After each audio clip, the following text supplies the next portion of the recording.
بسم اللہ الرحمن الرحیم۔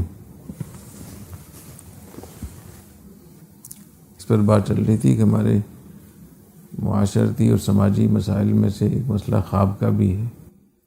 خواب ہر شخص دیکھتا ہے، اور خوابوں کے ساتھ جو ہمارے رویے ہیں وہ اکثر غلوب، افراط و تفرید پر مبنی ہیں، اور اس کی وجہ سے بہت سارے نقصانات بھی ہوتے ہیں۔ دین کے نقصانات بھی ہوتے ہیں، دین بھی متاثر ہوتا ہے، اور دنیا بھی بہت ساری اعتبار سے متاثر ہوتی ہے۔ تو میں نے کہا تھا کہ بعض لوگ تو خوابوں کو بالکل اہمیت نہیں دیتے، حالانکہ خوابوں کے بارے میں جو حدیث ہیں سے معلوم ہوتا ہے کہ خواب کی 3 قسمیں ہیں نبی کریم صلی اللہ علیہ وسلم کی ارشاد کے مطابق۔ اس میں ایک مومن کا خواب ہوتا ہے، وہ خواب جو سچا خواب ہوتا ہے وہ اللہ تعالیٰ کی طرف سے ہوتا ہے۔ اس کا مقصد رہنمائی، تنبیہ، حوصلہ افزائی، پیش گوئی، بہت ساری چیزیں ہو سکتی۔ اور خواب کو جو 46واں نبوت کا 46واں حصہ کہا گیا ہے، اس کی وجہ یہ ہے کہ حضور اکرم صلی اللہ علیہ وسلم نبوت ملنے سے پہلے 6 مہینے، تقریباً 6 مہینے آپ کو خواب نظر آتے رہے۔ خوابوں کے ذریعے سے آپ کا ذہن بنایا جاتا رہا، تو آپ کو خواب دکھائے جاتے تھے۔ ہر خواب بالکل صبح صادق کی طرح سچا ہوتا تھا۔ تو اس کی مقدار بعض روایات کے مطابق 6 مہینے تھی۔ چونکہ نبوت 23 سال تھی، تو 23 سال میں 46 6 مہینے ہوتے ہیں، 23 دونی 40 ہو گئے نا، اس لیے نبوت کا 46واں حصہ ہے۔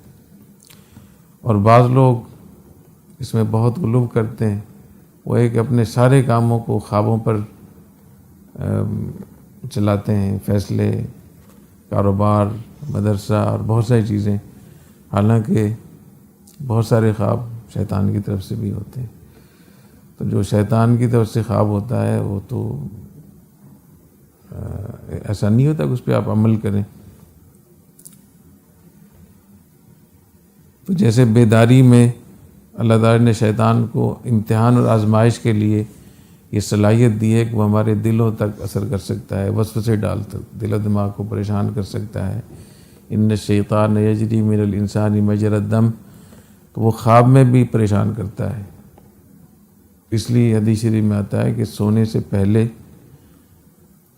اگر کوئی آدمی آیت الکرسی پڑھ لے تو وہ شیطان کے اثر سے محفوظ ہوتا ہے۔ اللہ تعالیٰ کی طرف سے ایک حفاظت ہوتی ہے، شیطان کوئی جانی نقصان نہیں پہنچا سکتا، اور ویسے بھی اللہ تعالیٰ حفاظت فرماتے ہیں۔ تو اس لیے اپنے ہر کام کو خوابوں پر چلانا ہی صحیح نہیں ہے۔ خواب جو شریعت کے مطابق ہو وہ تو صحیح ہے، جو شریعت کے خلاف ہو تو ویسے ہی صحیح نہیں ہے۔ کوئی شریعت کے مطابق ہے یعنی اس کا تعلق تعبیر کے ساتھ ہے، تو تعبیر والوں سے رابطہ کرنا چاہیے۔ اور جیسے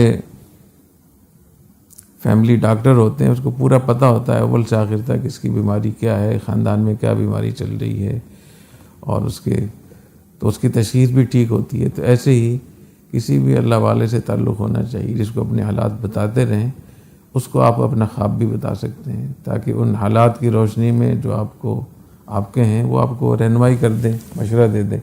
حضور اکرم صلی اللہ علیہ وسلم نے ارشاد فرمایا، کسی کو کوئی برا خواب نظر آئے تو اس بارے میں نبی کریم صلی اللہ علیہ وسلم کی 4 ہدایات ہیں۔ پہلی ہدایت یہ ہے کہ وہ کروٹ تبدیل کرے،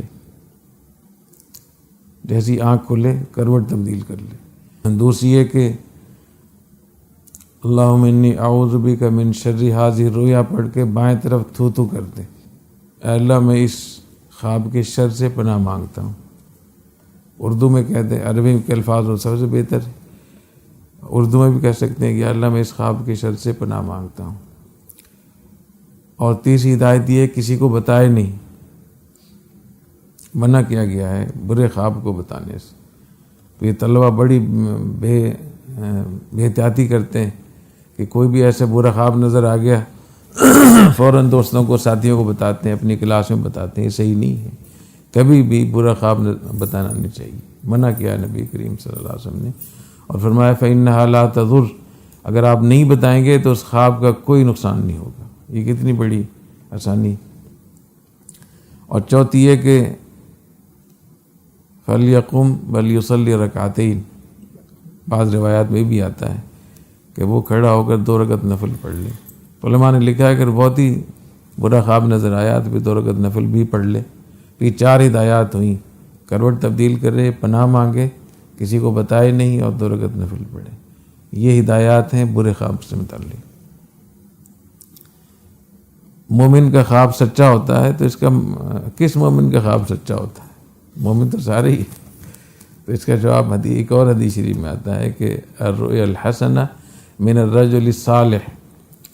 اگر کسی کی بیداری ٹھیک ہے، شریعت کے مطابق ہے، پابند شریعت ہے، تو اس کا خواب وہ ٹھیک ہو سکتا ہے.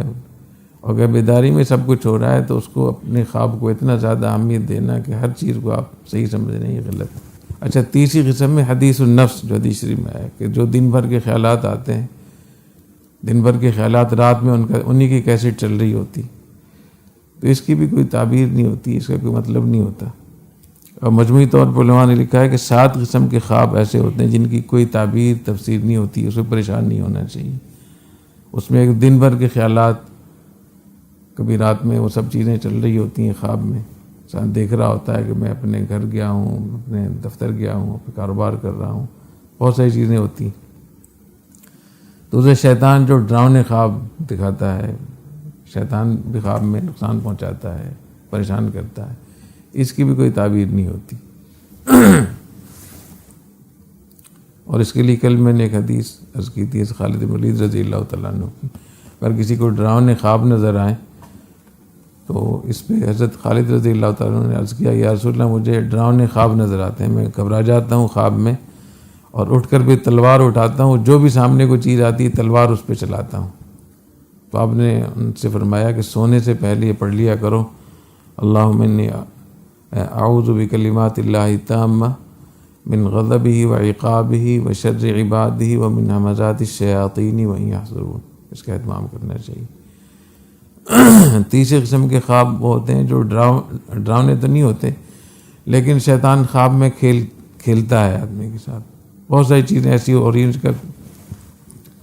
تو یہ بھی حدیث شریف میں آتا ہے. ایک صحابی نے عرض کیا کہ یا رسول اللہ میں نے خواب میں دیکھا اپنے آپ کو کہ میرا سر الگ ہے اور میں اپنے سر کے پیچھے پیچھے جا رہا ہوں. تو یا رسول اللہ اس کی کیا تعبیر ہے؟ تو آپ نے ارشاد فرمایا اذا لعب الشیطان باحدکم فلا یحدث به الناس. جب تمہارے ساتھ خواب میں شیطان کھیلے لوگوں کو بتاؤ نہیں، اس کو مطلب یہ کوئی چیز نہیں ہے، لوگوں کو یہ خبر نہیں بتاؤ کہ میں نے یہ خواب میں دیکھا. اور یہ اور چوتھی قسم کے وہ خواب ہوتے ہیں جو پرانے واقعات چل رہے ہوتے ہیں، پرانے سال 20 سال پہلے 30 سال پہلے کوئی واقعہ ہوا ہے تو وہی واقعہ دوبارہ چل رہا ہے، تو اس کی بھی کوئی تعبیر نہیں ہوتی. وقت ہو گیا مولانا. اور اسی طریقے سے بعض لوگ پریشان ہوتے ہیں، گیس کی بیماری ہوتی ہے، معدہ خراب ہوتا ہے، تو بھی بہت سارے خواب لوگ دیکھتے ہیں، اس کی بھی کوئی تعبیر نہیں ہوتی. ایسی بعض دفعہ علماء نے لکھا ہے کہ جو مسمرزم کے لوگ ہوتے ہیں، جادو کرنے والے لوگ ہوتے ہیں، توجہ والے، وہ بھی بسا اوقات خواب دکھلاتے ہیں توجہ کے ذریعے سے، اس کا بھی کوئی مطلب نہیں ہوتا. اور بعض دفعہ خواب میں غسل فرض ہو جاتا ہے، اس کا بھی کوئی تعبیر نہیں ہوتی. یہ 7 قسم کے خواب ان کی کوئی تعبیر نہیں ہوتی. اللہ تعالیٰ اچھے خواب دکھائے اور دین کی پابندی کی توفیق عطا فرمائے. سبحانک اللہم و بحمدک اشہد ان لا الہ الا انت.